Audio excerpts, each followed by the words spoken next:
as far as what we do, realize that I've received a bunch of questions from students in the past asking how it is that they should best utilize question banks as they prepare for the exam.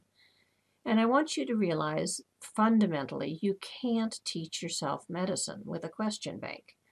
This is a fundamental fallacy.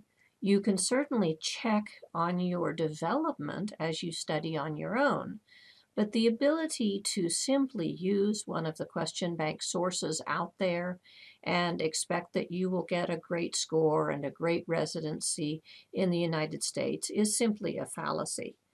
So what I always suggest to my students is that you remember to master the content first as much as you can. Now, obviously, you're not going to know how well you master the content unless you test yourself about that.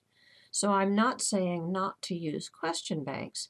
I'm simply saying that you have spent, all of you, some amount of time preparing and studying medicine. So you should anticipate that you know a tremendous amount, and you need to think about how to utilize that knowledge in a way that will maximize your score. Once you feel that you have sufficient knowledge to try some questions, I suggest to students that they test their memories first. In other words, just to be blunt, there is lots of medicine that needs to be memorized. I think that tomorrow's physician is going to be much more of a thinking individual than simply a brute force memorizer. But there is a foundational amount of knowledge you have to have in order to be able to answer any medical questions at all. So the banks that I suggest for that are USMLE RX, which of course is put out by the people who publish First Aid, and the Kaplan Bank. Both of those are fairly low-level question and repeat sorts of processes to see if you understand what the liver enzymes mean, what the bugs are that causes various diseases, and so forth. Beyond that, you then would want to move up to testing your problem solving. And the banks that do that better are UWorld and AMBOSS, realizing that putting your facts together in a logical fashion is what's going to allow you to answer a question properly. You're not going to get points simply from having memorized one thing. It's going to be the way you utilize that information that's going to be important. So I would then consider punctuating your study at weekly or monthly intervals, depending on how much time you intend to take to study, using the exams from the National Board of Medical Examiners themselves. These are the same people who write the actual USMLE. Therefore, they are the minds creating the questions on the exam that you will see on exam day. So you need to use those very sparingly, only using them when you feel that you're at a point that you want to make certain that you've gotten a certain amount of stuff under your belt.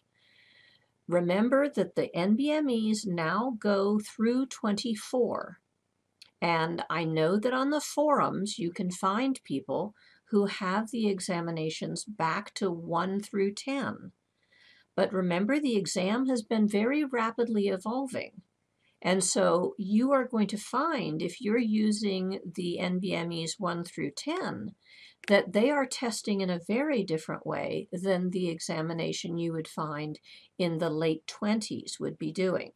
So think about starting perhaps at 15 or so and working sequentially up to 24, being the last one just before you take the exam.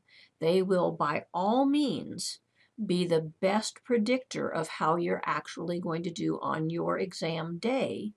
And I have to say that they generally underpredict, because again, the exam is constantly moving and you are going to find it difficult to evaluate on your personal exam day how much nerves are going to affect your performance and how much exhaustion by the end of the day is going to do so too.